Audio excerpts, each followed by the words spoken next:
आज की इस विशेष परिचर्चा में आपका स्वागत है। मैं हूं सुशांत झा। आज हम जिस विशेष विषय पे चर्चा करने के लिए आए हैं वो है योग। और हमारे साथ हैं नए जमाने के प्रसिद्ध बन रहे योग गुरु धीरज वशिष्ठ, जिनकी किताब हाल ही में पेंगुइन से प्रकाशित हुई है, योग संजीवनी। और इनसे हम बात करेंगे, इनके साथ बात करेंगे जानकीपुर के मॉडरेटर प्रभात रंजन। और हम जानना चाहेंगे योग गुरु धीरज वशिष्ठ से आज की नए जमाने के हिसाब से भी, और प्राणिक ऊर्जा और योग एक समुच्चय के रूप में योग क्या है और इसको कैसे सटीक तरीके से और सही तरीके से कैसे किया जाए। योग गुरु धीरज के बारे में मैं थोड़ा सा संक्षिप्त में परिचय देना चाहूंगा। योग गुरु धीरज पहले पत्रकार रह चुके हैं। इन्होंने IIMC यानी Indian institute of mass communication से टेलीविजन पत्रकारिता में डिप्लोमा लिया है और इन्होंने कई साल टेलीविजन चैनलों में काम किया है। उसके बाद ये टीवी की दुनिया छोड़ करके योग की दुनिया में प्रविष्ट हो गए और अहमदाबाद में इनका एक योग का सेंटर है, वशिष्ठ योग फाउंडेशन। और पिछले करीब 1 दशक से ये योग का प्रशिक्षण दे रहे हैं। पूरे देश भर में इनके योग शिविर चलते हैं। ये टेलीविजन चैनल पे आते हैं और अखबारों में भी लिखते हैं। ये इनका संक्षेप में परिचय है। और प्रभात रंजन किसी परिचय के मुहताज नहीं है। वो जानकीपुर के मॉडरेटर हैं, दिल्ली विश्वविद्यालय में पढ़ाते हैं, प्रख्यात ब्लॉगर हैं, लेखक हैं, संपादक हैं, अनुवादक हैं और बहुत कुछ है। तब मैं इस मंच को प्रभात रंजन को सौंपता हूं और बीच बीच में मैं भी इसमें थोड़ा बहुत कोई सवाल पूछ लिया करूंगा। जी प्रभात जी। बहुत बहुत धन्यवाद सुशांत जी आपका कि आपने आपके माध्यम से हम सब योग गुरु धीरज वशिष्ठ से जुड़ पाए। धीरज वशिष्ठ का परिचय आपने दे दिया है। बहुत स्वागत है धीरज जी जानकीपुर के इस फेसबुक पेज पर, इस लाइव में। आपको मैं इस किताब के पहले से भी जानता रहा हूँ। आपका परिचय सुशांत जी ने दिया है और उसमें एक सूत्र दिया है जिससे आपसे बातचीत की शुरुआत हो सकती है। IIMC से पत्रकारिता में डिप्लोमा इस नई शताब्दी में बहुत बड़ी चीज मानी जाती है, बहुत बड़ा कैरियर माना जाता है, बहुत बड़े कैरियर का पासपोर्ट माना जाता है। आपने न सिर्फ IIMC से डिप्लोमा पत्रकारिता की पढ़ाई की बल्कि टेलीविजन चैनल्स में काम भी किया आपने और आप एक अच्छे पत्रकार थे।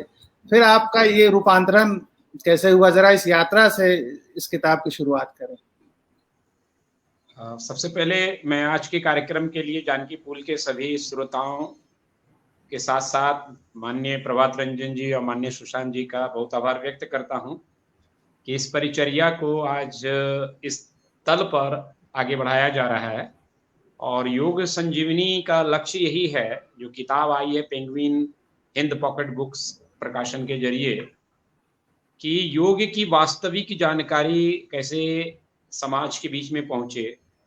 और आपने जो मौजूद सवाल अभी पूछा है, हम लोग उस पर जाएं कि आखिर कैसे हम आ गए न्यूज चैनल की इंडस्ट्री को छोड़ करके योग की दुनिया में, सनातन की गलियों में। उसका सीधा है कि जब आप न्यूज में रहते हैं तो वहां खबर ही सब कुछ है।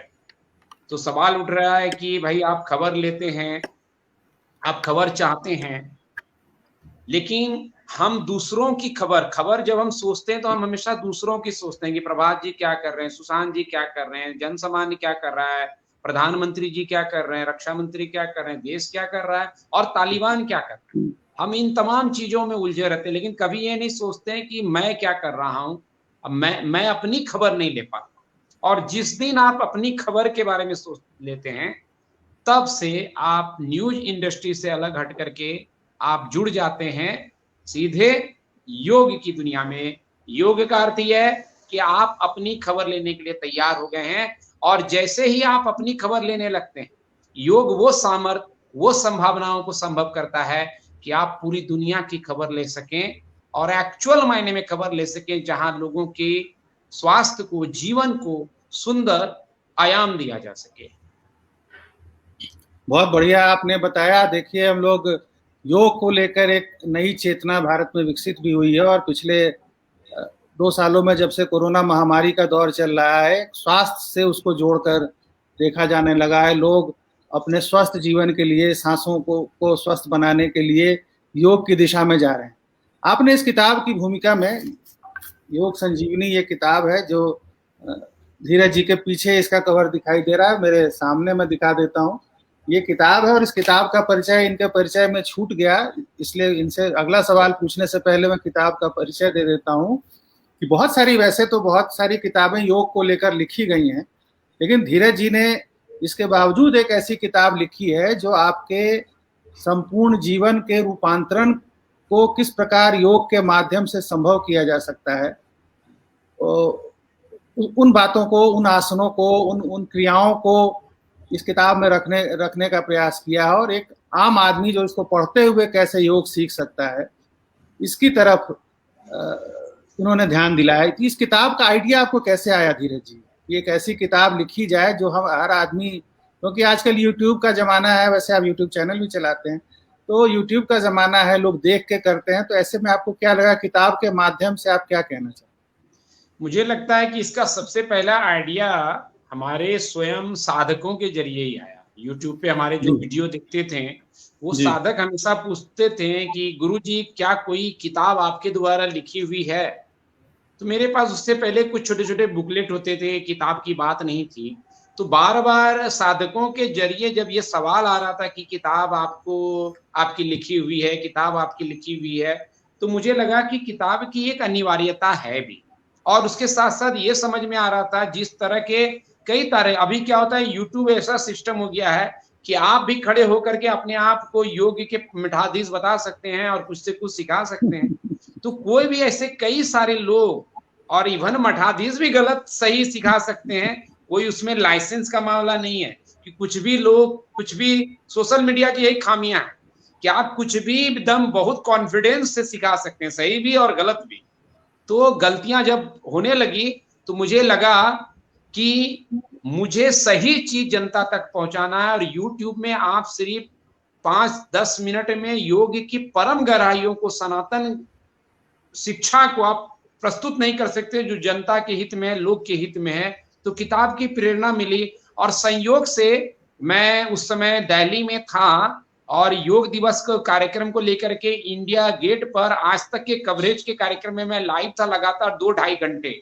और तभी जो पेंगुइन इंडिया की जो एडिटर हैं वैशाली माथुर जी, उन्होंने उनके दिमाग में भी आइडिया आया कि योग के तल पर एक जो आधुनिक हम लोग अपील कर रहे हैं, एक योग में मिलावट की जो बात कर रहे हैं, इस पर इनके भाग को भी रखा जाए, इनको भी लिखने के लिए कहा जाए। और फिर उस तल पर बात आगे बढ़ी और हमारे साथ सुशांत जी भी हैं जो स्वयं हिंद पॉकेट बुक्स से जुड़े हुए हैं। तो हमें और सुशांत जी और एडिटर वैशाली जी माथुर जी सब मिल करके हम लोगों ने डिस्कशन किया और 1 साल पहले ही किताब लिख दी गई थी, लेकिन कोरोना में जैसा आप जानते हैं सब कुछ ठप हो गया था, तो किताब भी एक जगह कहीं ठप हो गया, उसको पब्लिश नहीं किया जा सकता था क्योंकि मार्केट बंद था। फिर इस 21 जून को हम लोगों ने तय किया कि इसको लॉन्च किया जाए और योग संजीवनी, जैसा कि नाम से ही है कि संजीवनी साधना, यानी जैसे लक्ष्मण जी एक संजीवनी बूटी लेकर के मूर्छित से जागृत हो गए थे, उसी तरह योग संजीवनी आपके मूर्छा को समाप्त करने का एक सनातन व्यवस्था है साधना की, और उसको हम लोग जग जाहिर कर लिए हैं। आप फ्लिपकार्ट में चले जाइए, अमेजोन पे चले जाइए, जितने लोगों ने रिव्यू पढ़ा है, लिखा है, आप एक एक रिव्यू से आप देख सकते हैं कि इस किताब को कितना प्यार और विश्वास मिल रहा है। और मुझे तो धन्यवाद दिया ही जा रहा है, साथ ही साथ पेंगुइन को भी धन्यवाद दिया जा रहा है कि गुरुजी के जरिए आपने इस बेहतरीन प्रस्तुति को सामने रखा और मैंने किताब को इतने सुंदर तरीके से प्रस्तुत किया है, सहजता से, कि जो भ्रम की स्थिति है वो समाप्त हो जाए और ब्रह्म जो है जागृत हो जाए। गुरु तत्व की अनिवार्यता ऑल टाइम नहीं रहे, वो किताब भी अपने आप में गुरुतर भूमिका में प्रकट हो जाए। बहुत बढ़िया, ये किताब की भूमिका में आपने बहुत स्पष्ट किया है शुरू में ही कि बहुत तरह की गलतफहमियां योग को लेकर जो फैली हुई हैं, उन भ्रांतियों को, उन गलतफहमियों को दूर करके और आम आदमी कैसे योग के माध्यम से अपने जीवन को बेहतर बना सकता है, इस दिशा में आपने इस किताब को इस दिशा को ध्यान में रखकर आपने इस किताब को लिखने का प्रयास किया। और आपने अभी योग दिवस का जिक्र किया, मैं अपना निजी अनुभव साझा करना चाहता हूँ। मैं योग नहीं करता हूँ, लेकिन योग दिवस के दिन अनिवार्यतः करना पड़ता है। मैं 2 साल लगातार गया योग दिवस पर आयोजित योग शिविर में, और वहाँ जो गुरुजी थे काफी प्रसिद्ध गुरु थे, लेकिन उन्होंने ऐसे आसन करवा दिए कि मैं दोनों बार, एक बार मेरे पीठ में मोच आ गई, एक बार मेरे कमर में मोच आ गई।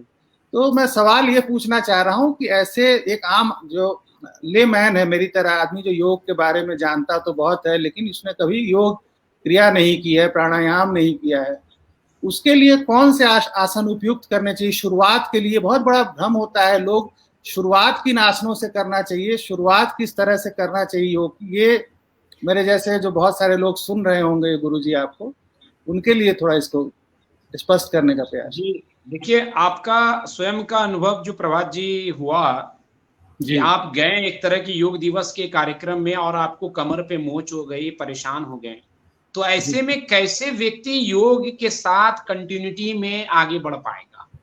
और इसमें साफ दिखता है कि योग के मठाधीश ही हम सामान्य व्यक्ति को योग से दूर करता है, योग से जोड़ता नहीं। एक्चुअल में हमको लगता है कि वो योग को घर घर पहुंचा रहे हैं, एक्चुअल में उनकी जो एक्सरसाइज प्रणाली है, एक्चुअल में वो योग प्रस्तुत ही नहीं करते हैं, वो एक्सरसाइज प्रस्तुत कर रहे हैं, वो मंच पे कूद कर रहे हैं, योग दिवस के नाम पर एक्सरसाइज दिवस मना रहे हैं। यही दुर्भाग्य है कि हम योग दिवस कहते हैं, लेकिन अगर आप वहां पे खड़े होकर के इस तरह उछल कूद रहे हैं तो मुझे समझ नहीं आता है कि किस ऋषि मुनि ने योग की ऐसी प्रणाली को हमारे सामने प्रस्तुत किया है। इसीलिए बहुत जरूरी है कि योग वास्तविक तल में चले। और मेरे पास यूट्यूब पे ऐसे सैकड़ों कमेंट आते हैं जहां पे 70 साल के व्यक्ति भी कहते हैं कि आपका वीडियो इतना सहज और सरल होता है कि मैं 70 साल का व्यक्ति भी सहजता से उसको कर सकता हूं। इसलिए शुरुआत, जरूरत जो आपने सवाल किया, कहां से शुरुआत करें? शुरुआत प्रामाणिकता से करें। सवाल ये नहीं कि आप धनुरासन करते हैं कि शीर्षासन करते हैं या भुजंग आसन करते हैं। सवाल है कि ये जो शुरुआत हुई उसमें सत्य का संधान कितना है, और जितना ज्यादा सहजता से, सरलता से चीजें आएंगी तो उतना ज्यादा आप उसको रिजल्ट में पाएंगे और आपका जुड़ाव योग से होगा। क्योंकि कोई भी व्यक्ति अगर उसको लगेगा कि योग से हमको फायदा हो रहा है और वो फील हो रहा है शरीर पे, मन पे, विचारों पे, व्यक्तित्व पे, तो वो योग से दूर नहीं रह सकता है। इसलिए बहुत जरूरी ये नहीं है कि आप क्या सीख रहे हैं, क्या सीखना चाहते हैं, बहुत जरूरी ये है कि हम आपको क्या परोस रहे हैं। क्योंकि अगर हमने बासी खाना परोसा ही है, हमने अगर आपको अनहाइजीनिक भोजन दिया ही है, तो आपका हाजमा बिगड़ेगा ही। इसलिए हम जैसे लोग जो समाज में एक गुरुतर भूमिका में हैं और वो समाज में कुछ दे रहे हैं, तो बहुत प्रामाणिकता के साथ चीजें परोसनी पड़ेगी। जब हम एक बहुत बड़े मठाधीश को देखते हैं कि वो मंच पे खड़े होते हैं और बोलते हैं कि 7 दिन में 14 केजी वेट लॉस हो जाएगा, तो ये प्रामाणिक बात नहीं है। जब कोई व्यक्ति कहता है कि कपालभाति क्रिया से 99% बीमारियां खत्म हो जाती है, तो आप योग की प्राचीन विधा को झुटलाते हैं और कहीं एक प्रोपगेंडा खड़ा करते हैं, हाइप खड़ा करते हैं, झूठे दम्भ से अपने चीजों को परोसना चाहते हैं। और वाजिब तौर पर ऐसे में जब आपको वो चीज नहीं मिलता है तो आप योग से दूर होने लगते हैं। इसीलिए जिम खाने आज गली गली मोहल्ले में खुल गया है, और जिम खुलने में अगर किसी का सबसे बड़ा योगदान है तो मैं ऐसे तथाकथित मठाधीशों को इसके लिए जिम्मेदार मानता हूं, क्योंकि उन्होंने बहुत प्रामाणिकता से योग को जन जन तक, घर घर तक नहीं पहुंचाया है। और इसलिए जिम की आवश्यकता, जो वेस्टर्न कल्चर है, वो आज हमारे ही धरती पे प्रवेश कर गया है। और उससे भी ज्यादा दुर्भाग्य ये है कि योग के नाम पर हम वेस्टर्न एक्सरसाइज को ही सिखा रहे हैं, हम कैलोरी बर्न की सीख दे रहे हैं, जबकि हमारे ऋषि मुनियों ने कहा कैलोरी को बर्न नहीं करना है, बल्कि ऊर्जा को ऊर्ध्वगामी करना, उठाना है और जागृत करना है। तो इसलिए ये कॉन्सेप्ट मुझे समझ में नहीं आता है जहां पे मंच पे खड़े होकर के ये कहा जाए कि अतिरिक्त ऊर्जा है उसको नष्ट करो, उसे जलाओ। इसीलिए हम धीरे धीरे तल पर, और ये भी हवा खड़ा कर दिया जाता है योग में कि basic yoga, intermediate yoga, advance yoga. योग में इस तरह का विभाजन भी जो है लोगों के मन मनस पर एक गलत छाप छोड़ता है। तब वो क्या करता है, अपनी तैयारी के बिना भी कुछ ज्यादा चीज करना चाहता है।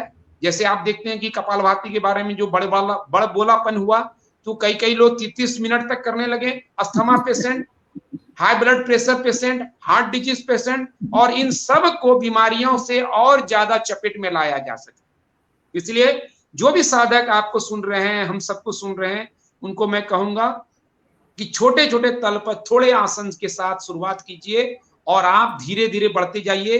कोई शॉर्टकट साधना का नहीं है। आप खरगोश की चाल में नहीं, कछुए की चाल की जो हमारी सीख है उसको पकड़िए। खरगोश बहुत उछलता कूदता है लेकिन 3 महीने भी नहीं जीवित रहता है, और कछुआ धीमी गति से ही यौगिक विधि से श्वास लेता है, जीता है, आगे बढ़ता है और 400 साल का आयुष प्राप्त करता है। इसलिए प्रामाणिक तरीके से योग को हमको जीना होगा। और इसी तल पे हमने लॉकडाउन के बीच में योग बली अभियान नाम का एक मूवमेंट छेड़ा है, ताकि योग का बल बलाबल वास्तविक रूप में प्राचीन सनातन योग को हम वास्तविक रूप में घर घर गली गली तक पहुंचा सकें। और कुछ साधक जैसे उमंग उन्मान जी हमें देख रहा हूं कमेंट भी कर रहे हैं कि किस तरह से उनको लाभ पहुंचा है। तो मुझे लगता है कि जो पाठकगण या श्रोतागण यहाँ पर हैं उनको भी आप शामिल कर सकते हैं उनके अनुभवों को लेके।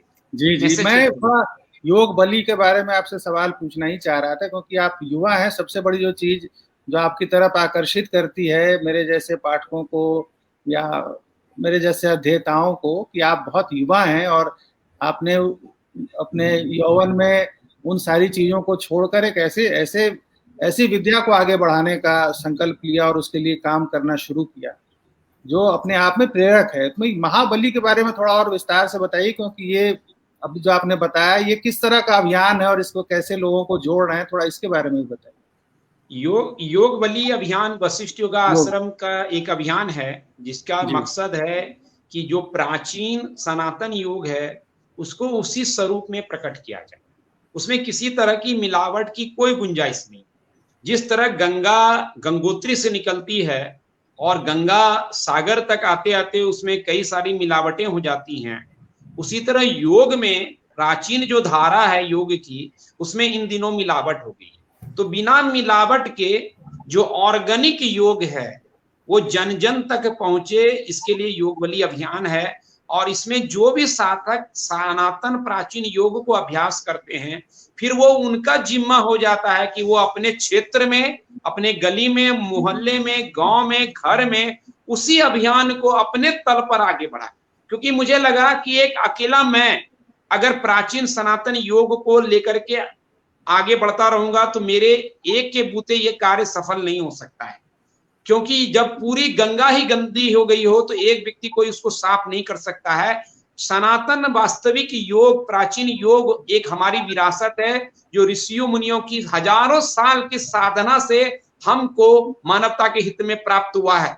और ये हमारा स्वयं का संकल्प होना चाहिए कि जो पूर्वजों के पुण्य से मुझे प्राप्त हुआ है उसको इस तरह से किसी एक व्यक्ति के व्यापारिक लाभ के लिए विनाश नहीं किया जा सकता है, उसको बचाना होगा। और हर एक व्यक्ति का दायित्व है कि वो योग बली बने। यही योग बली अभियान है कि आप, हम, सुशांत जी, प्रभात जी सभी योग बली बने, अभ्यासी बने और योग के वास्तविक तत्व को समझें और अपने जनमानस को जहां पर भी कभी जहां कहीं हम हैं, चाहे लेखनी से, अपनी साधना से, अपने किसी भी तल पे उस अभियान को उस जगह पर छेड़ें। और मुझे बताते हुए गर्व है कि भारतवर्ष के कई जिलों में हमने योग बली जिला प्रभारी के तल पे हमारे साधकों को तैयार किया है।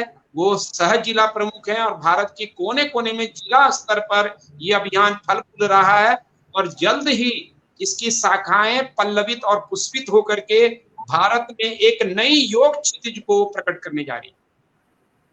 बहुत बड़ा सराहनीय प्रयास है धीरज जी आपका, और ये देश भर में फैले, योग की ये चेतना और विस्तारित हो। आप लेकिन जिस एक योगी की ओर बार बार संकेत कर रहे हैं उनका कम से कम ये योगदान तो था ही कि उन्होंने एक चेतना का प्रसार योग को एक एलिट क्रिया से हटाकर जन जन तक उसको स्वास्थ्य से जोड़कर जन जन तक पहुंचाने का काम किया आपने। उसके जन जन तक उन भ्रांतियों से हटाकर उसको पहुंचाने का काम किया है। आपकी किताब में जानते हैं मुझे सबसे अच्छा क्या लगा कि आपने जितने भी आसन बताए हैं, जितने भी तरह के प्राणायाम बताए हैं, आपने उनको करने की विधि के साथ साथ ये भी बताया है कि कितना अधिक नहीं करना चाहिए, पैर कितना स्ट्रेच करना चाहिए, कितना नहीं करना चाहिए। ये सावधानियां बरतने के लिए जो आपने कहा है, उससे एक चीज मैं अपनी बात कर रहा हूँ कि मान लीजिए जैसे मेरे अंदर ये भय बैठ गया हुआ योग के लेकर कि 2 बार योग गुरु के उसमें मैं शिविर में गया और दोनों बार मेरे शरीर में उसके कारण परेशानी हो गई। तो मेरे लिए अब इतना आसान नहीं है कि मैं योग को मान लूं कि ये सभी मेरे सारे दुखों को, शरीर के सारे दुखों को, मन के सारे दुखों को हर लेगा, क्योंकि मैं उसका भोगता हूं, मैं उससे परेशान हो चुका हूं। तो क्या मेरे जैसा आदमी ऐसे कौन से आसन चुन के शुरुआत करे जिससे उसके स्वास्थ्य पर भी उसका सकारात्मक लाभ हो और योग के प्रति उसकी चेतना, जो आप कह रहे हैं कि सनातन चेतना है, वो चेतना पहुंचे, उसको आत्मसात भी कर सके। ऐसे कुछ शुरुआती आसन जैसे मेरे जैसे एक आदमी को जिसको विश्वास योग में आए, जी बिल्कुल।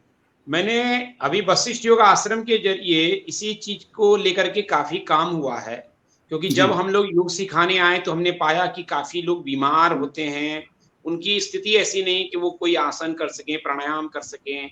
कई हमारे समाज में, हमारे घर में बुजुर्ग लोग हैं जो ठीक से बैठ तक नहीं पाते हैं, उनकी अपनी समस्या है, तो क्या उन तक योग नहीं पहुंचना चाहिए? और इसी को ख्याल रख करके एक जो आधुनिक समय का सबसे सटीक और प्रमाणिक प्राणायाम प्रणाली विकसित हुई है, जिसको हम लोग कहते हैं वशिष्ठ प्राणायाम। वशिष्ठ प्राणायाम से आप शुरुआत कर सकते हैं प्राणायाम की। उसकी बड़ी वजह क्या है कि वशिष्ठ प्राणायाम इस साइंस पर आधारित है कि आपका जो डायफ्राम है वो आपके सांस लेने की क्षमता को ज्यादा करता है। अगर आपका डायफ्राम मजबूत है तो आप लंबी गहरी सांस ले सकते हैं, आप ऑक्सीजन का इंटेक बढ़ा सकते हैं, कार्बन डाइऑक्साइड या टॉक्सिक को बॉडी से पूरी तरह से बाहर झटके से निकाल सकते हैं। हम कई लोग प्राणायाम करते हैं, लेकिन अगर डायफ्राम सही नहीं है तो किसी भी प्राणायाम का लाभ हम तक नहीं पहुंचने वाला है। तो डायफ्राम वो इकाई होती है, हो सकता है कोई श्रोता नहीं समझ सके तो मैं थोड़ा सा एक्सप्लेन करना चाहूंगा कि डायफ्राम वो इकाई है, अंग है हमारे शरीर का, जो लंग्स के ठीक नीचे चिपका रहता है। और जैसे डायफ्राम नीचे की ओर आता है तो आपके लंग्स में हवा भर जाती है, यानी ऑक्सीजन भर जाता है। वाजिब तौर पे आपका जो लंग्स है वो भंडार घर है, लेकिन वो स्वयं सांस लेने की प्रक्रिया नहीं कर सकता है। सांस लेने छोड़ने की प्रक्रिया डायफ्राम के जरिए संचालित होती है। तो जब आप वशिष्ठ प्राणायाम करते हैं तो आपका डायफ्राम ज्यादा स्ट्रांग होता है, तो दूसरे प्राणायाम की क्वालिटी आपकी इंप्रूव हो जाती है, सांस लेने की जो क्षमता है वो आपकी बढ़ जाती है। और वशिष्ठ प्राणायाम इतना आसान है कि आप लेटे हुए कर सकते हैं। जैसे आप बोल रहे हैं प्रभात जी कि आपके कमर में मोच है तो आप बैठ नहीं पाते होंगे लंबे समय तक, तो इस वशिष्ठ प्राणायाम में लेट जाना है मैट पे या बैट पे, और अपने दोनों पांव को आप बेंड कर लीजिए। अब आप सांस लेते हुए गुब्बारे की तरह अपने पेट को फुलाइए, फैलाइए, और सांस छोड़ते हुए पेट को फिर से अंदर कीजिए। और सांस लेने की प्रक्रिया बहुत धीमी और गहरी होनी चाहिए। जब आप इस तरह से करेंगे तो आपको फील होगा कि आपका ऑक्सीजन इंटैक काफी बढ़ गया। जैसा कोरोना काल में ऐसे कई सारे बातें सामने आई, और नेशनल न्यूज चैनल हो या मीडिया हो, उन सब ने वशिष्ठ प्राणायाम को संजीवनी के तल पर प्रकट किया। वशिष्ठ प्राणायाम जब सेकेंड लहर चला था और जब बातें हो रही थी कि ऑक्सीजन की कमी हो रही है, तो हमने एक अभियान के तल पे बताया कि वशिष्ठ प्राणायाम है आपका ऑक्सीजन सिलेंडर, और काफी ज्यादा उसको सराहा गया। और जो लोग पीड़ित हुए थे, जो पॉजिटिव थे कोरोना में, दवाइयों के बाद भी निगेटिव नहीं हो पा रहे थे, वशिष्ठ प्राणायाम के जरिए वो शुरुआती लाभ ले सके। तो मेरा पहला यही रहेगा, प्राणायाम की शुरुआत ऐसे साधक वशिष्ठ से करें। और घर में हमारे बुजुर्ग लोग जो हैं वो भी सहस्तात कर सकते हैं, बीमार हैं, हॉस्पिटलाइज हैं, किसी तरह का रोग है, नींद नहीं आती है, और अपचन की समस्या है, हर तरह की समस्या में वशिष्ठ प्राणायाम अपनी सहजता और स्लो डीप ब्रीदिंग के कारण चंद्र नाड़ी एक्टिवेट को करके स्वास्थ्य की एक गुंजाइश देती है। जहां तक आसन की बात है तो शुरुआत में आप हस्तोत्थान आसन, जैसे हम इंटरलॉक किए फिंगर को और स्ट्रेच कर लें, तो आप भी बैठे बैठे यहाँ पर इस तरह के आसन को करेंगे तो आपका बैक में एक एनर्जी चैनलाइज हो जाएगा। सुशांत जी से हमारी बात हो रही थी कि लगातार ऑफिस में बैठते हैं, कंप्यूटर पे काम करना होता है, लॉकडाउन में ऐसी स्थिति और आ गई है, तो कमर पे समस्याएं हो रही हैं। तो आप बीच बीच में, जैसे अभी भी बैठे हुए हम तीनों इंटरलॉक फिंगर कर लें, और हम चाहेंगे आपके श्रोता भी, और यहाँ पर सांस लेते हुए आप स्ट्रेच करें, अपने हाथों को धीरे धीरे फैलाते जाएं, ऊपर उठाते जाएं, और आपको फील होगा बिना जोर लगाए कि आप एक रिलैक्स फील करेंगे शोल्डर के तल पर, स्पाइन के तल पर। तो इस तरह के छोटी छोटी आसन है, जैसे भुजंग आसन है, आसान है, कोई इसमें डिस्कम्फर्ट नहीं होने वाला है। सलव आसन है, विमान आसन है, सेतुबंध आसन है, अपान आसन है, ये कोई भी बिगिनर कर सकता है। लेकिन हमारे अंदर एक फितूर रहता है, हम योग में आते हैं, सोचते हैं तुरंत हम सूर्य नमस्कार कर लें, तुरंत हम शीर्षासन कर लें, सिर पर ही बैलेंस कर लें, तुरंत हम हाथों पे संतुलन कर लें। तो इस अभियान में ना चले। और उसमें दोष किसका है कि जब आप टीवी के विज्ञापन पे देखिएगा कि एक आदमी पेट घुमा रहा है तो लगता है आप भी घुमा लें। तो जब पेट घुमाना आप तुरंत सोचेंगे तो पेट एकदम परेशान में हो जाएगा। एक व्यक्ति किसी अभ्यास के कारण उसको कर सकता है, जरूरी नहीं कि हम भी उसको करें। और जैसे एक उदाहरण मैं देना चाहूंगा कि मेडिकल स्टोर है, उसमें बहुत सारी दवाइयां हैं और हर दवाई किसी न किसी बीमारी को या परेशानी को ठीक करता है या राहत देता है। तो ऐसा नहीं कि हम मेडिकल स्टोर घुस जाए और कोई भी दवाई खा लें, फिर हम बीमार पड़ने वाले हैं। उसके जगह हमको सेलेक्टिव अप्रोच बनाना पड़ता है, यानी हम डॉक्टर के पास जाते हैं, उनसे डायग्नोस्ट कराते हैं और पूछते हैं उनकी सलाह से कि कौन सी दवा हमको किस बीमारी में कितनी मात्रा में कब कब लेनी है। उसी तरह योग का मिजाज, ऐसा नहीं कोई टीवी पे आके उछल कर कूद करके कुछ बता दिया और आप भी करने लगे और परेशान हो जाएंगे आप। तो एक सिस्टमैटिक अप्रोच है योग का। योग साइंस है, विज्ञान है, कला है। तो विज्ञान और कला में जैसे एक नियम होता है कि अगर आप अंतरिक्ष में किसी यान को भेजना चाहते हैं तो 45 डिग्री पे रखना पड़ता है तो ही जाएगा। तो उसी तरह योग एक विज्ञान है। सर्टेन चीज जब आप इसी तरह करेंगे तब होगा। अभी कई कई गुरु हैं जो बोलते हैं कि ये यंत्र ले लीजिए, उनका यंत्र 5-5 लाख रुपया में बिक रहा है, 2-2 लाख रुपया में बेचते हैं। उस यंत्र में वो बोलते हैं कि जैसे मैं आपका सिम होता है, उसमें सब इंफॉर्मेशन को आप चिप में डाल देते हो, उसी तरह मैंने साधना की सारी कुंजी सिम रूपी यंत्र में डाल दिया। आप घर में ले जाओ और आपको कुछ करने की जरूरत नहीं, आप स्वस्थ हो जाओगे, निरोग हो जाओगे। तो ये जो धांधली है योग की, यही आदमी को किल कर रहा है। और आम साधकों को भी ये बात ध्यान में रखनी है कि शॉर्टकट नहीं है। अगर आप 50,000 की नौकरी करते हैं तो आपको 8-9 घंटे की मेहनत करनी पड़ती है। तो ये जो अनमोल जीवन है, इसको साधना शॉर्टकट नहीं है कि ये खा लिया, ये जड़ी बूटी ले लिया और हम स्वस्थ हो गए। ऐसा बिल्कुल नहीं होने वाला है। हमारे ऋषि मुनियों ने साधना का पथ बताया है, उस पे हम सबको समय दे करके चलना पड़ेगा। बहुत बढ़िया आपने धीरज जी बताया कि बहुत ये कोई शॉर्टकट नहीं है, कोई आसान रास्ता नहीं। और किताब में भी आप लगातार इस बात के संकेत देते चलते हैं। इसीलिए आपकी किताब योग पर योग सिखाने वाली बाकी किताबों से मुझे अलग लगी कि न सिर्फ आप इसमें योग आसनों का वर्णन कर रहे हैं, ये भी बता रहे हैं कि इसमें सावधानियां क्या बरतनी चाहिए। आप उसकी परंपरा को भी बता रहे हैं और उसके आधुनिक जीवन से भी जोड़ रहे हैं। अभी आप देखिए जैसे हस्तोत्थान आसन आपने करवाया, और मैं भी सुशांत जी की तरह बहुत काम करता हूं, तो कंधे और उस लैपटॉप पे काम करने से बड़ी परेशानी हो जाती है। और ये जो मैंने किया, इतनी देर में ही किया, मुझे लगा कि ये आसन मुझे करना चाहिए, मेरे कंधे इससे मुक्त हो रहे थे। हमने अभी अपने अनुभव पे ही बताता हूं कि कई सारे ऐसे स्टूडेंट हमारे मैसेज करते हैं यूट्यूब पे, और आप भी मैसेज पढ़ सकते हैं उसमें कि उनका स्पाइन सर्जरी के लिए डॉक्टर ने कह दिया है, स्लिप डिस्क हो गया है, कहीं पे स्पाइन में कोई समस्या आ गई है। और एक सामान्य आदमी को ना केवल ये परेशानी शारीरिक हो रही है, बल्कि अब सर्जरी करने में 7 लाख रुपया 5 लाख रुपया खर्चा आने वाला है। उसके बाद 3-4 महीना सर्जरी के बाद वो घर बैठेगा। वो कमाऊ आदमी है, 3-4 महीने कैसे बैठ पाएगा? आप समझ सकते हैं कितनी परेशानियां हैं। और उसके बाद 3-4 महीने के बाद चूंकि आप लगातार बेड पे रेस्ट करते रहे तो आपका बॉडी स्टिफ हो जाता है, तो आपको फिजियोथेरेपी के पास भेज दिया जाता है। यानी एक लंबी श्रृंखला है ये सब।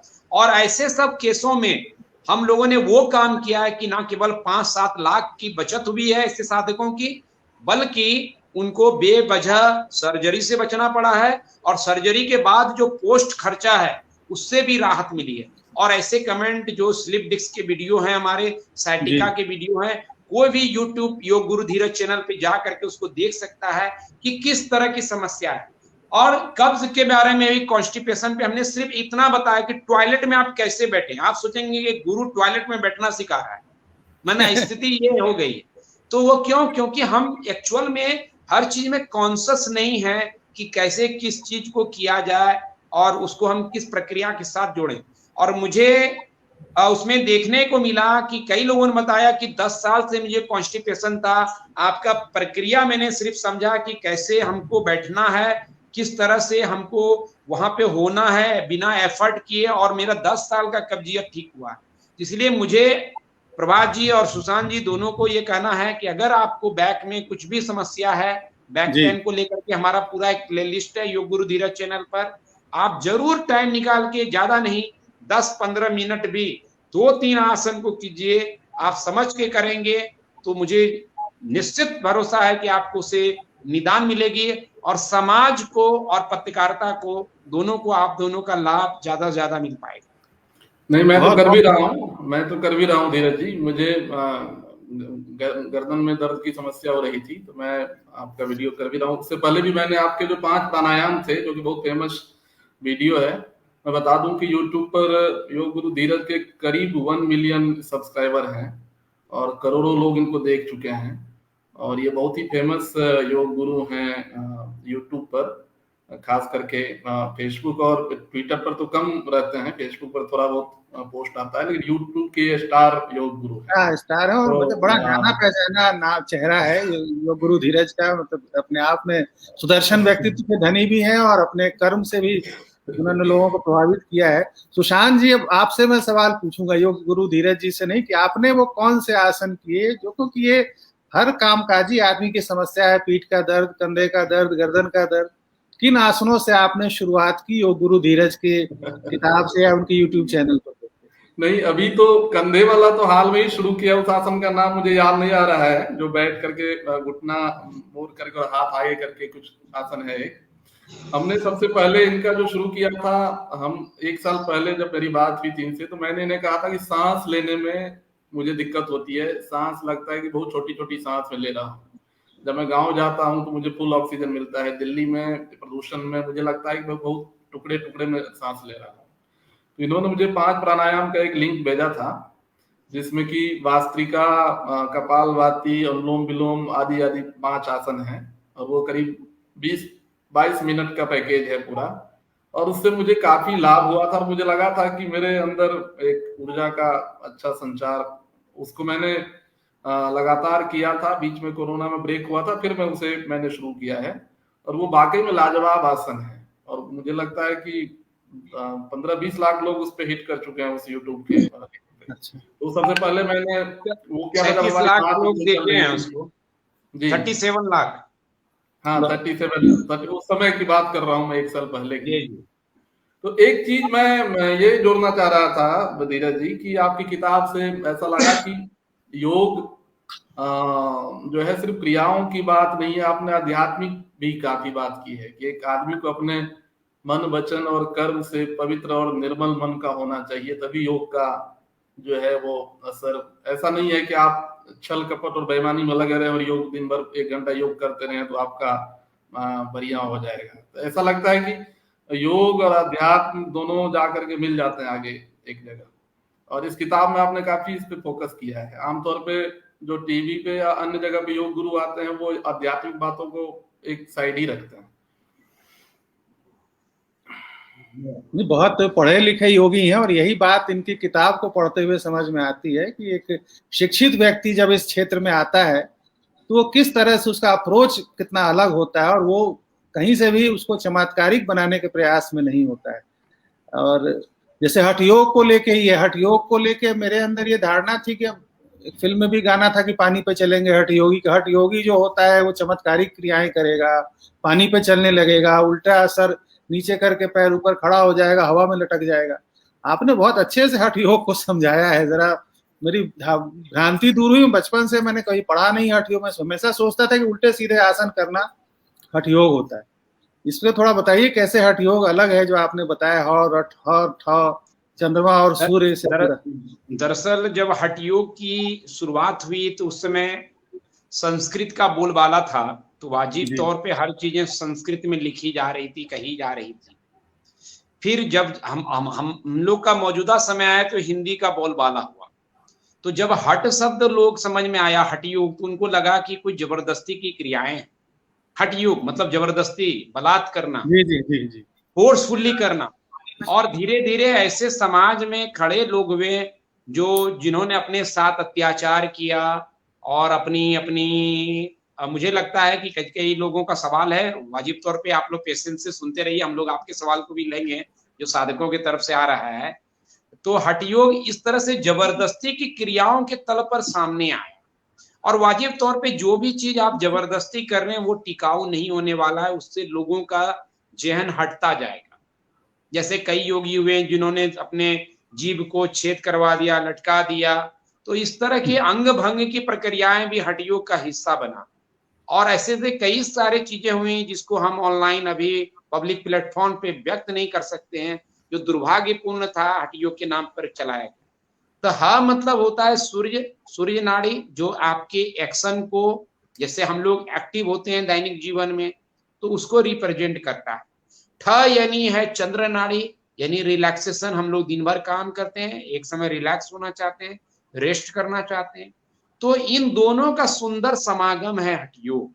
यानी हम एक ऐसी साधना को विकसित करें जहां हम एक्शन में भी रिलैक्सेशन रह सके। इसलिए मैंने उसमें किताब में उदाहरण दिया विष्णु जी का, भगवान शिव का, कि विष्णु जी पूरी दुनिया को चलाते हैं फिर भी वो रिलैक्स हैं, योग निद्रा में होते हैं, शांति हैं। तो वो पद्धति हमारे अंदर कैसे हो? हम एक घर चलाते हैं, हम एक दुकान चलाते हैं, हम एक कंपनी चलाते हैं, तो बहुत स्ट्रेसफुल जीवन जीने लगते हैं। तो हम दायित्व के साथ कैसे सहज रह सकें, शांत रह सकें, हम तूफान में भी शांति को कैसे पकड़े रहें, उसकी सीख, उसकी साधना है हठ योग। और वो कोई बोलने से नहीं आने वाली है। हर दिन जब एक आसन में आप होते हैं और धीरे धीरे पहले दिन जब आसन करते हैं तो आपको एक चैलेंज जैसा फील होता है, लेकिन धीरे धीरे आप उस सहजता को प्राप्त करते हैं। जैसे मान लीजिए कि आप कार चलाना सीखते हैं तो खुले स्थान पे कार चलाते हैं, फिर आप जब कार सीख लेते हैं तो भरी दिल्ली की ट्रैफिक में भी कार चला लेते हैं, हंसते मुस्कुराते बात करते हो। तो ठीक हठ योग यही कहता है कि शुरुआत में साधना को थोड़ा सजगता के साथ साधो, ना कि जबरदस्ती के साथ। और एक दिन तुम्हारा व्यक्तित्व इतना धनी हो जाएगा साधना के जरिए कि जीवन रूपी तनाव कभी तुम्हारे सिर के ऊपर सांप की तरह कुंडलिनी मार के नहीं बैठेगा, बल्कि विष्णु की तरह सहज रूप से अपने जीवन के संसार को आनंद से, लक्ष्मी के साथ चलाते रह जाओ। यही हठ योग है। बहुत बढ़िया, इतनी अच्छी तरह से आप समझाते हैं कि मैं अगले सवाल भूल जाता हूं कि क्या पूछना चाहिए आपसे। लेकिन एक सवाल की तरफ मेरा ध्यान, ये प्रियंका ओम एक हिंदी की लेखिका हैं, इन्होंने एक सवाल की ओर ध्यान दिलाया और इससे मेरा ध्यान एक दूसरी बात की ओर गया। आपने शुरू में ही कहा कि गली गली जिम खुल गए हैं, लोग जिम में जाते हैं। उसका कारण यही है कि ये मोटापा दूर करना, ये बहुत बड़ी एक समस्या है। मेरी भी पत्नी कहती है कि भाई जिम जाना चाहिए आपको, आजकल हर दूसरा आदमी जिम जा रहा है। तो क्या योग के आसनों के माध्यम से भी, जैसे मोटापा दूर करना, पेट को कम कर देना, यौवन को बनाए रखना, इसके लिए क्या जिम की तरह योग में भी आसन है, साधना है? ये लेखिका जो सवाल कर रही है, मुझे लगता है कि जिम या कुछ भी उछल कूद करके हम जो मोटापा को कम करने के नाम से कुछ भी कर रहे हैं, वो एक गलतफहमी है जिसको बहुत अच्छे से उसकी मार्केटिंग की गई है, उसको बहुत बैंड बाजे के साथ उसको सजाया गया है और बेचा गया है। अगर ऐसी स्थिति रही, जैसे मान लीजिए एक मोटा आदमी है कोई भी, अगर वो जिम में जाएगा तो वाजिब तौर पर या कुछ एक्सरसाइज करता है, उछलता है, कूदता है या दौड़ता है अपने वजन को कम करने के लिए, तो वाजिब तौर पे उसका जो भार है 80 केजी का, 90 केजी का, 100 केजी का, वो उसके घुटने पे, उसके अन्य ज्वाइंट पे आएगा। तो जब मोटा आदमी इस तरह के जतन करता है वेट लॉस करने के नाम पर, तो वेट लॉस तो नहीं होता है, नी लॉस जरूर हो जाता है उसका कमर ज्वाइंट कहीं लॉस हो जाता है। तो ये बिना समझे हम उटपटांग जैसी हरकतें वेट लॉस के नाम पे करते हैं। ज्यादातर लोग अपने आप को क्षतिग्रस्त करके वेट लॉस जैसे फितूर से बाहर आ जाते हैं और उनको लगता है कि नहीं इस जन्म में तो वेट लॉस नहीं होने वाला। तो मैं उनको साफ कहना चाहता हूं कि अगर आप भारी भरकम व्यक्तित्व मतलब वजन है, तो अगर भारी भरकम वजन है आपका, तो आप उछल कूद मत कीजिए, क्योंकि ज्वाइंट पे और ज्यादा प्रेशर आएगा, आपके नाजुक घुटने सही सलामत नहीं रह पाएंगे। आप किसी भी लोगों को देखिए, जैसे जो शांत हैं, आप हम जब युवा थे तो कितना भी खाना पीना खाते थे, लेकिन कभी ऐसा नहीं होता था कि हम मोटे हो गए। तो ऐसा नहीं होता कि खान पान से आप कोई मोटे होते हैं। मोटापा का एक बड़ा कारण आपका तनाव रहता है, जिसके कारण आपके हार्मोन इम्बैलेंस हो जाते हैं और वो इम्बैलेंस आपके शरीर में इस तरह की विकृतियां को लाता है। तो हमें संतुलित होना पड़ेगा खान पान के तल पे, लाइफ स्टाइल के तल पे। और योग जो है आपके अंदर एक परम शांति देता है, और उस शांति को जब आप अपनाएंगे तो आपको वास्तविक में रिजल्ट आएगा। आज क्या हो गया, हम तुरंत अपने काया को बदलने के चक्कर में खाने को स्किप कर देते हैं, उपवास करते रहते हैं, कुछ स्पेशल डाइट का तड़का लगाते हैं, और इस चक्कर में हो सकता है कि वेट लॉस हो जाए, लेकिन आपके कई ऑर्गन को सही पोषक तत्व नहीं मिलने के कारण बीमारियां या कमजोरियों का सामना करना पड़ता है। और आज से 3 साल 5 साल के बाद आपको एक अनजाना रोग आ जाएगा, जिसका आप कनेक्शन नहीं ढूंढ पाएंगे कि ये मोटापे को घटाने के फितूर में आया है। इसलिए मेरा कहना है, जैसे मान लीजिए मैं राइट हैंड ज्यादा यूज करता हूं, आप में से कोई जो लोग हैंड यूज करते हैं, तो ऐसा नहीं कि मैं राइट हैंड यूज करने की वजह से मेरा राइट हैंड पतला हो गया है और लेफ्ट हैंड मैं यूज नहीं कर रहा हूं तो ये मोटा हो गया है। दोनों हाथ चाहे हम यूज करें ना करें एक जैसा दिख रहा होगा आपको, आपका भी हाथ एक ही जैसा होगा। तो यानी आप वर्कआउट राइट हैंड को करा करके इसको पतला नहीं कर पा रहे हैं। हाँ, ये मजबूत होता है, तो आप वर्कआउट करते हैं तो मजबूती आएगी। हम सोचते हैं हिप में वर्कआउट करा के हिप का फैट लॉस कर लें, तोंद का वर्कआउट करा के तोंद का लॉस करते हैं, नहीं, वो लॉस नहीं होगा, वहां की मांसपेशियां मजबूत जरूर हो जाएगी। तो लॉस कैसे होगा? तो लॉस करने के लिए आपके बॉडी को एक हार्मोनी में लाना पड़ेगा। उसके लिए योगासन प्राणायाम करते हैं। मैंने एक वीडियो बनाया है योग गुरु धीरज चैनल पे, मोटापे का रियल फंडा, कि आप समझिए एक्चुअल में हम फैट क्यों गेन करते हैं। अगर आप उस कारण को समझ जाएंगे और उस कारण को हटा देंगे तो आप वाजिब तौर पे एक्स्ट्रा फैट को आप एक्यूमुलेट नहीं करेंगे, और जो फैट है उसको योगासन के जरिए समाप्त कर सकते हैं। कई लोग ये भी कहते हैं, जैसे रोहिणी जी का सवाल है कि वेट लिफ्टिंग करना क्या सही है। सवाल है कि आप अगर वेट लिफ्ट करते हैं कि एक तैयारी चाहिए, कुछ भी चीज को आप ग्रेविटी के ऊपर उठाते हैं, कई लोग वेट लॉस के चक्कर में वेट लिफ्ट भी करते हैं, लेकिन ग्रेविटी के खिलाफ कुछ भी चीज को जब आप उठाते हैं तो आपका जोर कमर पे और स्पाइन पे और आपके नाभि के तल पे आता है। तो बिना आप तैयारी किए, नाभि को बिना तैयार किए, कमर को बिना तैयार किए अगर आप वेट लिफ्टिंग करते हैं तो आपको कमर दर्द की या स्पाइन स्लिप डिस्क की समस्या होने की पूरी गुंजाइश है। और ऐसे कई लोग हमारे पास आते हैं जो वेट लॉस के नाम पर अपने स्पाइन को खराब कर चुके हैं, आज वो कुछ नहीं कर पा रहे हैं, सर्जरी उनका इंतजार कर रहा है कि कैसे 5 लाख 7 लाख अस्पताल को दें और सर्जरी करके ठीक करें। इसलिए ये साधना जो है एक स्लो प्रोसेस है। आप थोड़े थोड़े तौर पे, जैसे जानवर, आप एक भी जानवर मुझे बता दीजिए, कुत्ता, बिल्ली, गाय, बैल, जो मोटा दिख रहा हो। मोटा सिर्फ आदमी दिखता है और कोई मोटा है ही नहीं पूरे जगत में। सिर्फ मोटापा मनुष्य का वरदान हो गया। क्यों मनुष्य को मोटापा है? क्योंकि मनुष्य मन से पैदा होता है, मानव मन से पैदा होता है, इसलिए उसका नाम मानव है, मनुष्य है। जैसे मन मिटेगा आपका तंत्र एक संतुलित होगा, और संतुलित तन में एक संतुलित मन में संतुलित काया का निर्माण होगा, और आप ऑटोमेटिक फील करेंगे कि आपका वेट मैनेज हो गया, आपकी बीमारियां मैनेज हो गई। इसलिए योग की परिभाषा ही है योगस्य चित्तवृत्ति निरोध, यानी आपकी वृत्तियों का निरोध योग है। किसी भी शास्त्र में यह नहीं बताया गया कि मोटापा कैसे कम करना है, क्योंकि सबका कारण, जो मैं एक उपनिषद का उदाहरण देना चाहता हूं यहाँ पर, उपनिषद के ऋषि ने कहा कि सारी बीमारियां मन में प्रकट होती है, मन में उसको जन्म मिलता है और फिर वो शरीर में रिफ्लेक्ट होता है, यानी प्रकट होती है। तो बुद्धिमान व्यक्ति शरीर की नहीं मन की चिकित्सा करते हैं। इसीलिए जो मोटापा है एक असंतुलन है। अगर आप चाहते हैं कि हम सही मायने में मोटापे को बिना किसी ऑर्गन को नुकसान किए जाए तो सिस्टमेटिक सनातन प्राचीन योग की शरण में आए, जिसकी अपील और वकालत वशिष्ठ योगाश्रम लगातार करता रहा है। और योग संजीवनी किताब को भी पढ़ें, इसमें उसी की वकालत की गई है कि किस तरह से योग के माध्यम से अपने स्वास्थ्य को बेहतर बनाया जा सकता है। अच्छा धीरज जी, एक सवाल है, आपने अपनी किताब में भी इसको उठाया है कि पहले आसन करें या पहले प्राणायाम करें? दोनों करने जरूरी हैं, दोनों में से क्या पहले करें? पहले हमें आसन करना चाहिए। आसन का मकसद है कि आसन सिर्फ फिजिकल प्रैक्टिस नहीं है, ये आंतरिक नाड़ियों की व्यवस्था को सुव्यवस्थित करता है।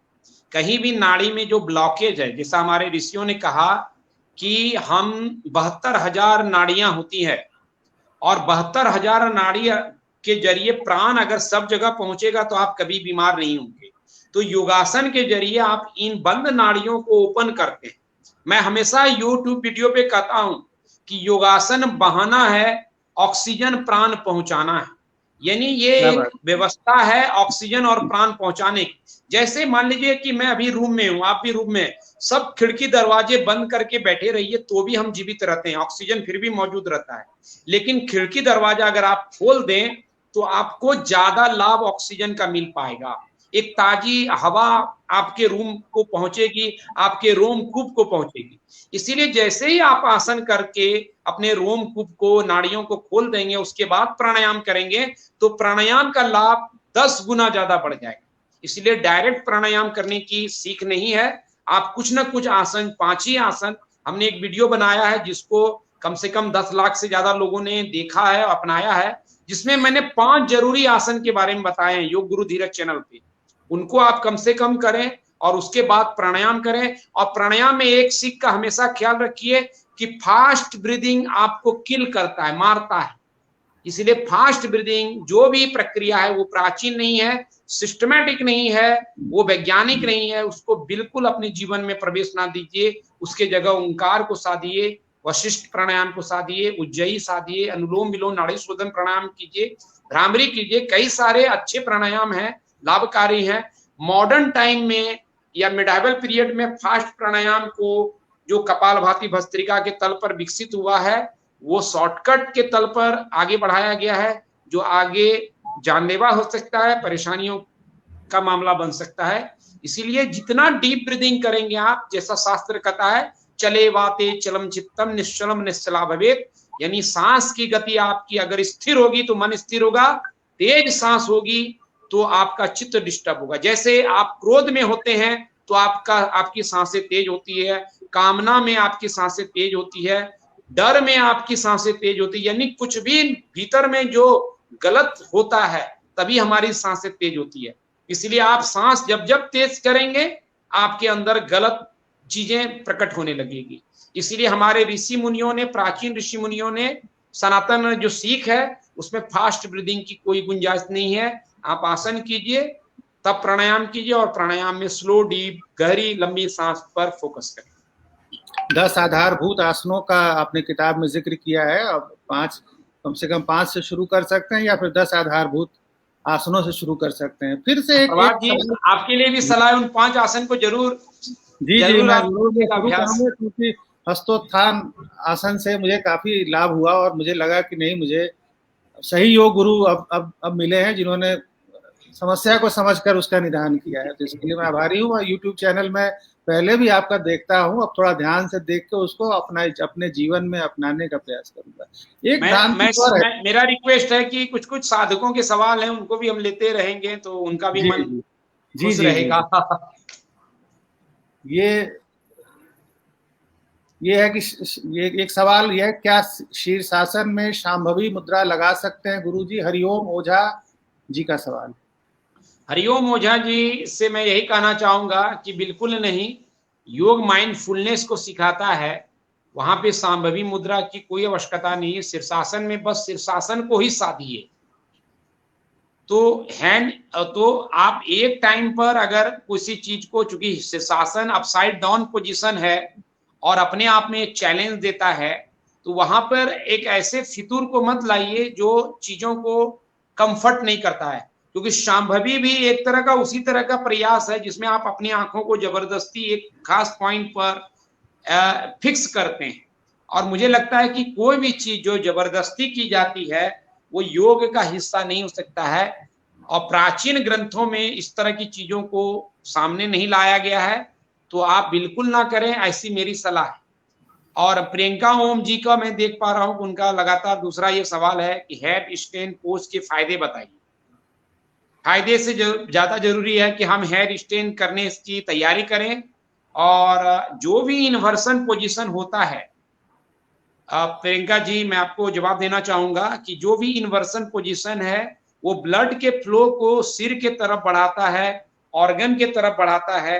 तो वाजिब तौर पे आपको अतिरिक्त पोषक तत्व और ऑक्सीजन की आपूर्ति हो सकती है जब आप शीर्षासन जैसे आसन को साधते हैं। लेकिन वैधानिक चेतावनी यही है कि जब तक आपकी तैयारी नहीं हो जाए अच्छे से, आप अपने शीर्षासन को आजमाएं नहीं, और उसमें प्रॉपर नहीं अलाइनमेंट होने से आपके गर्दन पे प्रेशर आ सकता है। और चूंकि गर्दन एक ऐसा एरिया जो स्पाइन से सीधे और शीर्ष ब्रेन से सीधे कनेक्ट रहता है, तो नाजुक गर्दन पे गलत उसका इम्पैक्ट नहीं हो, तो बहुत सारे सावधानियों के साथ सही योग गुरु की देख रेख में ही शीर्षासन जैसे अभ्यास को करें। किडनी में पथरी क्या योग से ठीक हो सकता है? अमित जी का बहुत बार बार सवाल है, तो मैं जवाब देना चाहूंगा कि डिपेंड करता है कि आपकी पथरी का साइज क्या है। अगर छोटा साइज है तो आप बेहतर ढंग से पानी पिए, लिक्विड डाइट लें और लिक्विड भोजन को लें अच्छे से, और साथ ही साथ योगासन मैंने किडनी के लिए बताया योग गुरु धीरज चैनल पे, उस 2 आसन को कम से कम साधिए। तो छोटे तल पर अगर पथरी है तो निश्चित तौर पे नेचुरल तरीके से किडनी से रिमूव हो सकता है। लेकिन अगर उसकी साइज बड़ी हो गई है तो आप योग के भरोसे मत रहिए, तत्काल डॉक्टर से सलाह लेकर के उसको ऑपरेट कीजिए। अच्छा, एक मेरा सवाल कैसे साफ करें, कमला साहू जी पूछ रहे हैं, तो कमला जी को मैं जवाब देना चाहूंगा कि फेफड़े को सफाई और बॉडी डिटॉक्स को लेकर के योग गुरु धीरज चैनल के प्लेलिस्ट, ऑनलाइन प्लेलिस्ट पे जाइए, एक पूरा सीक्वेंस है 1 घंटे का, उसको आप प्रयास कीजिए जी। अच्छा, एक मेरा भी सवाल था, एक सर जिज्ञासा है। जैसे ही किसी को कहता हूँ योग करने के लिए, तो वो कहता है कि मैं 7 किलोमीटर तो रोज चलता हूँ। मैं खुद भी रोज 10,000 कदम चलने की कोशिश करता हूँ, उसके आसपास जरूर रोज चलता हूँ। मुझे लगता है कि मैं इतना तो कर ही लेता हूँ, मुझे योग की क्या जरूरत है। ऐसे बहुत सारे लोग हैं। आज मैंने जब फेसबुक पे लिखा तो एक लेखक भगवान दास मोरवाल है, वरिष्ठ लेखक, उन्होंने लिखा कि मैं रोज सुबह 4:30 बजे उठकर 7 किलोमीटर चलता हूँ। तो क्या ये चलना, पैदल चलना, दौड़ना और योग करना सब एक जैसी चीजें हैं? मतलब एक भ्रांति है जिसपे मैं बिल्कुल ये भ्रांति है। और मुझे लगता है कि इतने बड़े बुद्धिजीवी लोग जब भ्रांति में रहेंगे तो जन जागरण का अभियान कैसे चलेगा। तो इसीलिए मुझे जरूरत है कि इस भ्रांति को समाप्त करने की, और उसमें हम सब लोग दें। क्योंकि जब आप चलते हैं तो वाजिब तौर पे आपके शरीर में बहुत सारी प्रणाली, मानव मन जो है, मानव शरीर जो है, कई तरह की संरचनाओं से बना है। इसमें हार्मोन सिस्टम है, कई सारे अंग है, आपका लीवर है, किडनी है, पेनक्रियास है, कई सारे 600 से ज्यादा ज्वाइंट हैं, 700 के करीब मसल्स ऑफ ग्रुप हैं। तो सिर्फ चल करके आप इतने बड़े एरिया को, जो शरीर का संरचना है, उसको आप कंसीडर नहीं कर पाएंगे। अगर आप देखें कि योग की जो शुरुआत हुई है वो प्राचीन समय से हुआ, और प्राचीन समय एक ऐसा समय था जहां कभी कोई मशीन नहीं था। हमारे ऋषि मुनियों को संडास जाने के लिए भी 3 किलोमीटर पैदल चलना पड़ता था। ऐसा नहीं था कि गुरुकुल में ही संडास खोल लिए और वहीं पे शुरू हो गए। तो उनको कहीं जाना भी हो, संडास जैसे हम लोग बोलते भी थे गांव देहात में, मैदान जा रहे हैं, यानी आपको चलना पड़ेगा। यानी संडास जाने के लिए भी 2 किलोमीटर चलना, फिर वापस भी आना। ऐसा नहीं कि संडास करके उधर ही रह जाना है, तो फिर वो वापस भी 2 किलोमीटर आते होंगे, और पानी भरते होंगे, कपड़े साफ करते होंगे, लकड़ियां काट के लाते थे। यानी हर चीज बहुत शारीरिक श्रम करवाती थी। तब क्यों जरूरत पड़ी उनको योग की? क्योंकि योग सिर्फ श्रम नहीं है, योग शरीर को सताने की प्रक्रिया नहीं है। हम जो दैनिक जीवन में शरीर से इतने काम ले रहे हैं, उस काम के लिए शरीर की तैयारी है योग। इसलिए आप टहलते हैं, दौड़ते हैं, भागते हैं, ऑफिस में बैठ के काम करते हैं, किसी भी तरह का अगर आपका शारीरिक इंगेजमेंट है तो आपको योग की आवश्यकता है। इसलिए ऐसे तमाम साधकों से या व्यक्तियों से, बुद्धिजीवियों से मैं अनुरोध करूंगा कि इस खुशफहमी में ना रहें कि हम 10,000 कदम चल गए हैं तो मुझे योग की आवश्यकता नहीं है। अगर ऐसी बात होती तो हमारे ऋषि मुनियों ने योग को इजाद क्यों किया? वो बहुत सारे शारीरिक कर्म को करते थे और उनकी मजबूरियां भी थी और जरूरत भी थी। आज आप लिफ्ट पे चढ़ते हैं, वॉशिंग मशीन घर में है, घर में ही संडास है, तो ना चलना है ना कूदना है। तो इसीलिए सिर्फ टहलने से कुछ नहीं होगा, बल्कि आप ज्यादा टहलेंगे तो वाजिब तौर पे आपके पाँव में एक स्टिफनेस आएगी। किसी भी मसल को जब आप ज्यादा यूज करते हैं तो आपका एक स्टिफनेस आ जाता है, और वो स्टिफनेस आपके ज्वाइंट को ब्लॉकेज करता है और वो ज्वाइंट का पेन का कारण हो सकता है। इसलिए मौजूदा समय में आप देखते हैं घुटने की समस्या एक आम हो गई है। हर व्यक्ति को उम्र के एक दहलीज पर घुटने की समस्या, कमर की समस्या आम हो गई। कारण यही है कि हम सोचते हैं कि टहल लेंगे काम हो जाएगा, लेकिन आप अगर हम सीखना भी चाहें तो बिल्ली से, कुत्ते से देख सकते हैं कि वो दौड़ भाग के आते हैं तो अपने बॉडी को स्ट्रेच करते हैं। डॉग को आपने स्ट्रेच करते देखा होगा, वो लगातार बैठा भी रहता है तो डॉग उठता है तो एक बार स्ट्रेच करता है अपने बॉडी को। उसको हम लोग अधोमुख श्वान आसन कहते हैं योग में। तो एक साधारण डॉग जो कहीं प्रयोगशाला में नहीं गया है, कहीं कुछ पढ़ाई नहीं की है, वो भी जानता है कि शरीर को अगर हम दौड़ा रहे हैं तो स्ट्रेचिंग की आवश्यकता है। और एक हम बुद्धिजीवी लोग हैं जो सोच रहे हैं कि टहल लेंगे तो हमें अब योग की आवश्यकता नहीं है। इस भ्रम से, इस खुशफहमी से दूर होइए और अपने शरीर के लिए जरूर मशक्कत कीजिए, कार्य कीजिए। और योग परम साइंस है, परम विज्ञान है, और ये आपको पूर्ण स्वास्थ्य की गारंटी देता है अगर ये प्राचीन और सनातन स्वरूप में आपके जीवन में प्रवेश करे।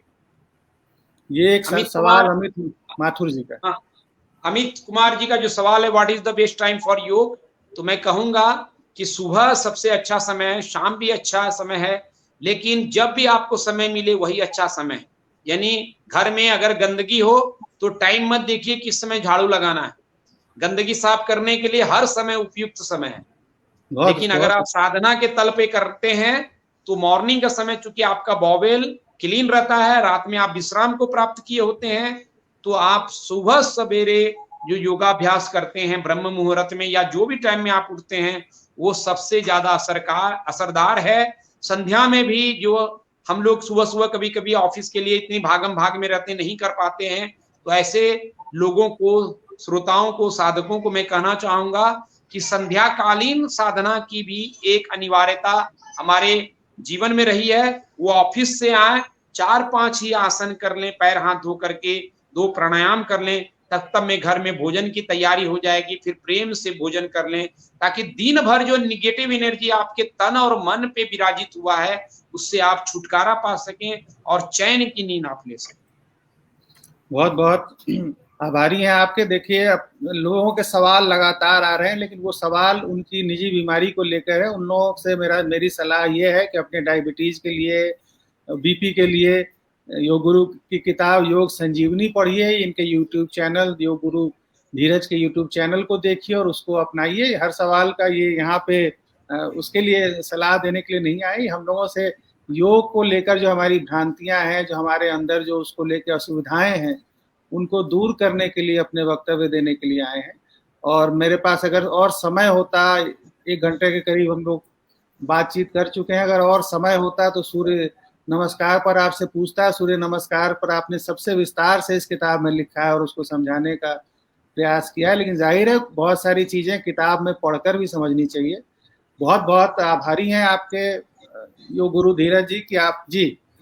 सूर्य नमस्कार पे बात आई है तो मैं यही कहना चाहूंगा कि वैधानिक चेतावनी है कि अभी बड़े बड़े स्टार लोग बोल देते हैं कि 108 सूर्य नमस्कार करना है, वेट लॉस होता है। इन तमाम गफलत से बचिए। ज्यादा सूर्य नमस्कार से सूर्य नाड़ी एक्टिव हो जाती है, जिससे आपके लंग्स, हार्ट और अलग अलग तरह की परेशानियां खड़ी हो सकती है, जिसको साइंस कहता है कि सिंपैथेटिक नर्वस सिस्टम का एक्टिव हो जाना, जिससे हार्ट डिजीज, लीवर का प्रॉब्लम, इंडाइजेशन, IBS, कोलाइटिस जैसे रोग हो जाते हैं। अभी हाल ही में जो करीना खान जो हैं, उन्होंने भी कुछ ऐसा ही पोस्ट इंस्टाग्राम पे दिया है जो बहुत ही गैर जिम्मेदाराना है, क्योंकि जब आप सेलिब्रिटी लोग इस तरह के स्टेटमेंट देते हैं तो आम लोग उसी को फॉलो करने लगते हैं। तो जाते जाते मैं कहूंगा कि इस तरह की बॉलीवुड की सेलिब्रिटी कोई बहुत आदर्श नहीं है हमारे लिए। योग अभ्यास के लिए इन जैसे लोगों को बिल्कुल नहीं फॉलो कीजिए, या उनको अंध भक्ति की तरह उनका कुछ भी जो टिप्स है मान लीजिए। सिस्टमैटिक योग को अपनाइए और यही हम सबकी पुकार है। और योग संजीवनी एक बेहतरीन किताब है, इसलिए नहीं कह रहा हूं क्योंकि मैंने उसे लिखा है, बल्कि ये प्रयास है योग संजीवनी का कि समाज में योग को लेकर के जन जागरण कैसे आए। तो इस जन जागरण के लिए योग संजीवनी का ये कार्यक्रम है। और अभी तक 12,000 से ज्यादा प्रतियां ऑनलाइन अमेजॉन, फ्लिपकार्ट से बिक चुकी है, उपलब्ध हो चुकी है। और जो भी श्रोता यहाँ पे सुन रहे हैं वो अपने नजदीकी बुक स्टॉल से भी योग संजीवनी को मंगा सकते हैं। अमेजॉन, फ्लिपकार्ट पे भी उपलब्ध है। जरूर आप लें, पढ़ें, और पढ़ने के बाद घर के एक कोने में ना रखें, किसी और जरूरतमंद को योग संजीवनी दान दे दें, आगे बढ़ा दें, ताकि उनका भी भला हो। धन्यवाद आप सभी। मुझे बहुत बहुत बहुत धन्यवाद, और बहुत अच्छा लगा कि आप एक किताब के माध्यम से योग को प्रसारित कर रहे हैं। योग गुरु धीरज, आपका बहुत आभार। सुशांत जी, आपका ही बहुत आभार कि आप लोग आए। आपका भी बहुत बहुत आभार प्रभात जी। चलिए, धन्यवाद। धन्यवाद आप दोनों का, धन्यवाद सभी दर्शकों का।